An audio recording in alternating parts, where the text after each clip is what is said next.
In Romans 8, Paul writes that we are more than conquerors. What's important to notice is that that's verse 37, which comes after verse 35, where he asks, "Who shall separate us from the love of God? Shall trouble, hardship, persecution, famine, nakedness, danger, or sword? No, in all these things we are more than conquerors through him who loves us." That's to say, Jesus. Well, in these short clips, you'll hear of some modern-day heroes of the faith who have been through some horrific experiences, but have held on and are indeed more than conquerors.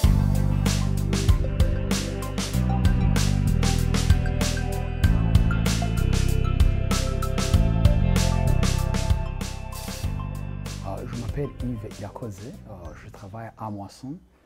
J'ai commencé à travailler à Moisson quand j'étais jeune, j'étais étudiant. Je me souviens un jour, j'étais dans une campagne d'évangélisation, là où on prêchait la bonne nouvelle dans les milieux les plus reculés, avec des gens qui n'ont pas eu le temps, l'opportunité d'avoir des gens qui partagent avec eux la bonne nouvelle. C'est un travail vraiment qui est très béni, qui est très intéressant dans ce pays là où il y avait des gens qui n'ont pas eu le temps d'écouter la bonne nouvelle. En 2014, je travaillais j'étais dans la campagne d'évangélisation, je partageais la bonne nouvelle dans une commune à Gitega, là où lorsque nous étions en train de partager la bonne nouvelle à une grande foule de gens qui nous écoutaient prêcher, qui étaient intéressés d'attendre les paroles de Dieu que nous étions en train de leur partager. Et les gens qui étaient convaincus étaient vraiment assoiffés d'entendre la bonne nouvelle. Et d'un coup, on a vu les policiers qui nous ont arrêtés. Et ils nous ont amenés dans un interrogatoire, ils nous ont posé beaucoup de questions. À un certain moment, ils ont dit, bon voilà, vous devez être emprisonnés. Et ils nous ont emprisonnés. Arrivés dans le cachot, là où il y avait des gens qui prenaient de la chanvre, des gens qui prenaient des cigarettes, j'ai dit, Seigneur, pourquoi tu me laisses être ici, dans cette misère? Et j'ai dit, Seigneur, vraiment aide-moi. Lorsque j'étais vraiment, je pleurais, je disais vraiment, pourquoi ça? Et c'est à partir de ce moment que j'ai entendu la voix de Dieu qui m'a dit, c'est une opportunité pour toi de partager cette bonne nouvelle à ces gens qui sont incarcérés dans ce cachot. Et j'ai commencé à partager la bonne nouvelle à ces gens avec fervence. Et ils ont entendu, ils ont commencé à éteindre les cigarettes et les chanvres qu'ils prenaient. Et j'ai dit vraiment, j'ai partagé avec eux, avec du courage, la bonne nouvelle.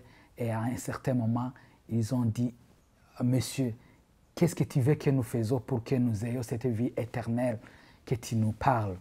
Je lui ai dit, vous devez accepter Jésus dans votre vie. Et 4 parmi eux, ils ont accepté Jésus. C'était vraiment une grande joie pour moi et c'était vraiment une cause noble d'être dans cette prison. Et par la fin, ils m'ont libéré. Un autre témoignage qui m'a beaucoup marqué dans ma vie, c'était au début de 2015, là où j'ai entendu une organisation qui m'appelait, avec qui on avait travaillé. J'avais fait une consultance là-bas. Ils appréciaient beaucoup mes talents, mon appel. Donc, ils m'ont appelé, ils m'ont dit, Yves, nous allons te donner un salaire quadruple, 4 fois par rapport au salaire que je touche à Moisson. Et ils m'ont appelé, ils m'ont intéressé beaucoup. Et j'ai été d'une part tenté, d'une autre part, j'ai prié, j'ai dit, Dieu, je veux que tu me guides, je vais être dans ta volonté.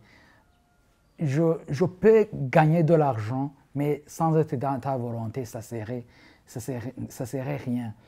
Et j'ai prié, j'ai entendu la voix de Dieu qui me disait, Yves, Romain, tu es comme Abraham, tu vas aller là où je vais te montrer. Et j'ai dit, Romain, c'est sûr que c'est la voix de Dieu qui me parle. Et j'ai pris la décision, je dois rester à Moisson, là où je suis.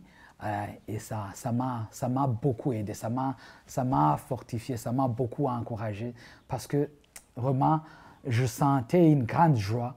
Même s'il y avait peu d'argent, je me sentais en paix parce que je suis là où Dieu m'envoie.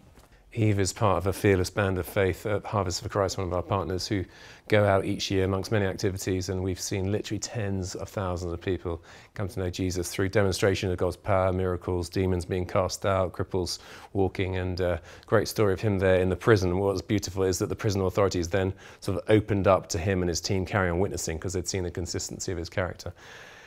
On his second story there, I just tried to imagine myself, and you try to imagine being offered 4 times your salary and turning it down. And that'd be one thing for, I suppose, most of us who've got enough money to live on, but out here to be on just a couple of $100 a month, where you're struggling to feed your wife and child, and the temptation must have been absolutely huge. But I love the fact that he did not sell out the call of God in his life for money, and God is using him massively, and he will get his reward.